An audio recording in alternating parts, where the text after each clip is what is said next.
Hello my loves, it's Natasha from Awakened Alchemy and I'm super pleased to see you back here on my channel again. So if you have found my channel, please do like and subscribe and let's be YouTube friends. Today I want to dive into what I personally feel is the correlation between neurodiversity diagnosis increase and starseeds and why that is happening.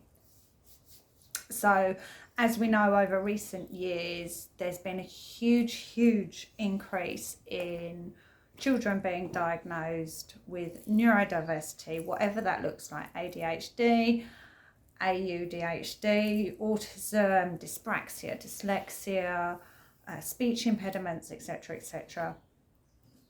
I can, and I may do in another video, go down as to why I feel that's happening on a 3D level.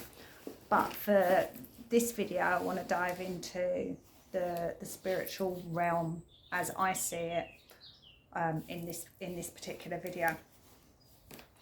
So I don't know if you have ever heard of, I'm sure you may well have done, the term starseeds. So starseeds started to come in the very late 70s as tester pilots sort of thing, but really started to be born early 80s onwards. The first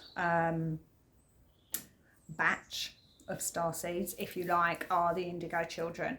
So we would have really recognised and seen a massive change in technology around that time. You know, Apple really took off. We had computers at home with that god-awful dial-up tone that we had when we logged onto the internet, with the screens that had backs on them like this and all of that. And then obviously the mobile phones, etc, etc. But also what was going on bigger, like things at NASA going more with the rockets and whatever. So there was this massive increase across the board in our technology, and a lot of that would have been due to the indigos.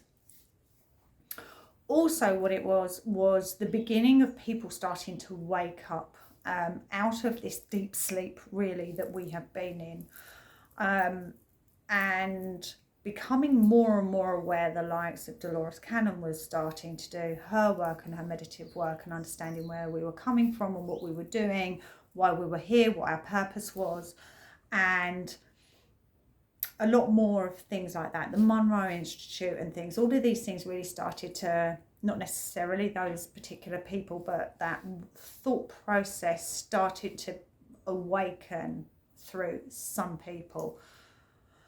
Then we've had the crystal children. Now the crystal children do tend to be the children of indigos.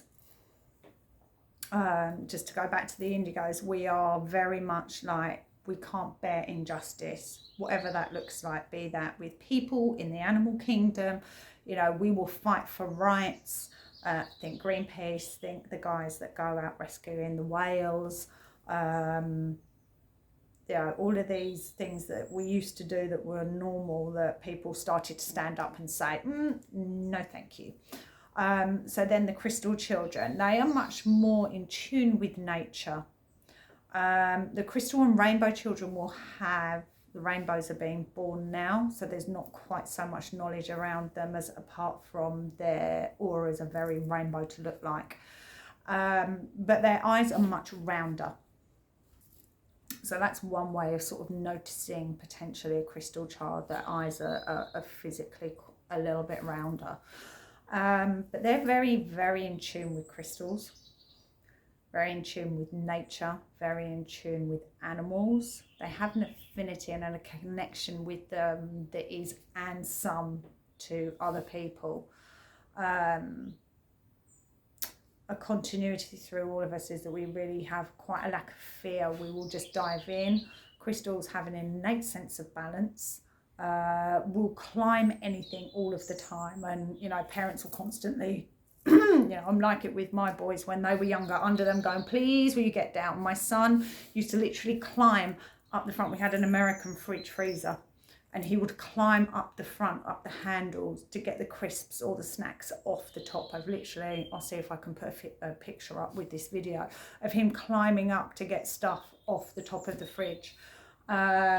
and then just calling me sometimes because he'd got up there and was sat up there. No fear. So, but what they're all here to do, what we're all here to do, and I do class myself in the royal we of starseeds here because I really resonate and recognise the traits of indigos in myself, is to raise the vibration of the planet. Now, Pachamama doesn't need any help. She's good. She can raise her own vibration. I'm talking collectively. I'm talking about the people on the planet.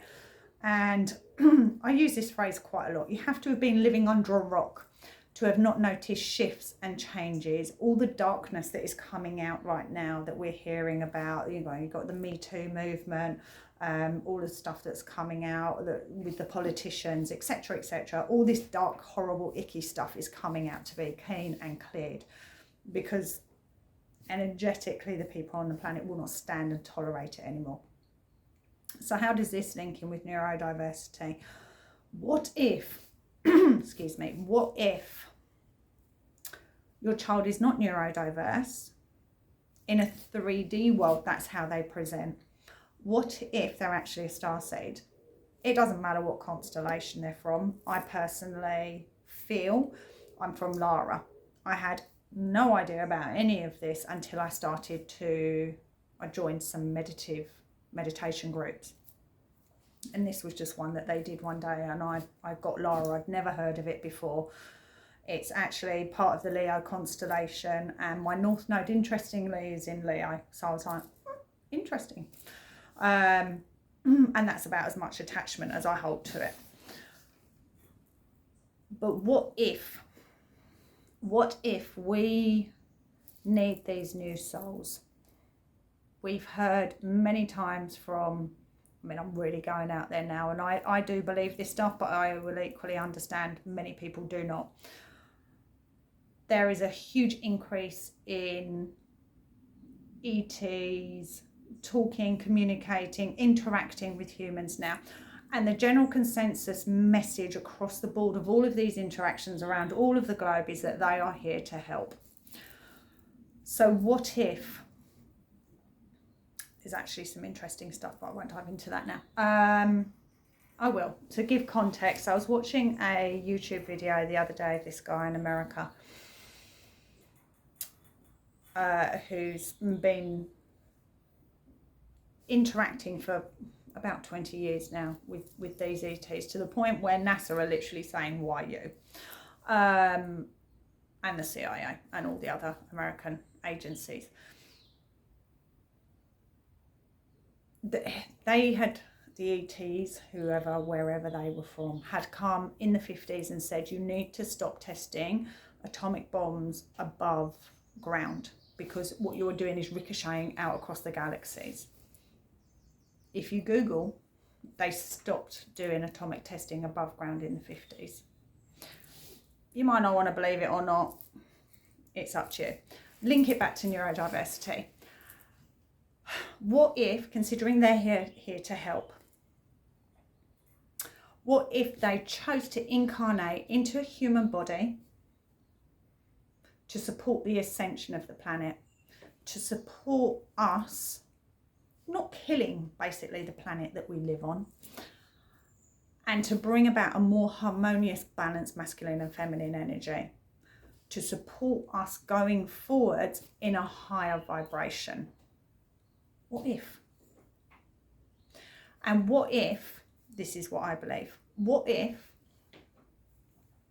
because they're so highly sensitive to everything, because they're not from here, that these sensitivities, be that sound, light, texture, food allergies,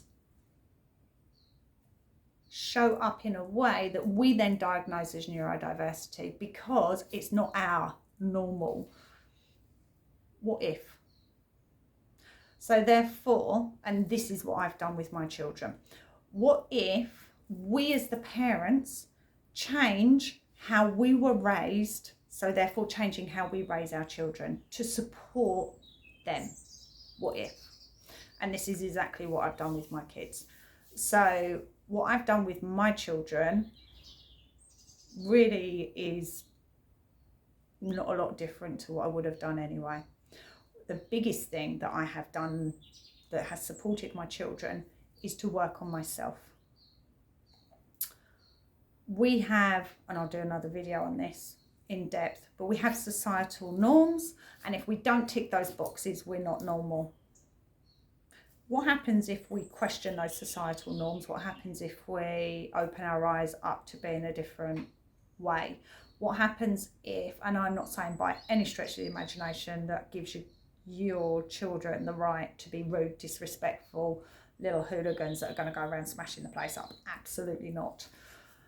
But what if what applied when our parents were young, that we have learnt from them, because that's what we do between 0 and 7 in our formative years, we learn from them. What happens if that's not applicable now, which the majority of the time is 20, 25 years later?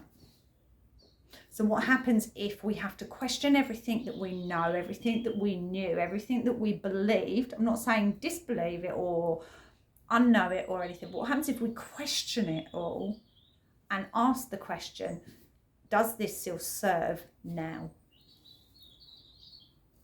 Does this still serve? Is this still true? Does this still support my child now? What if?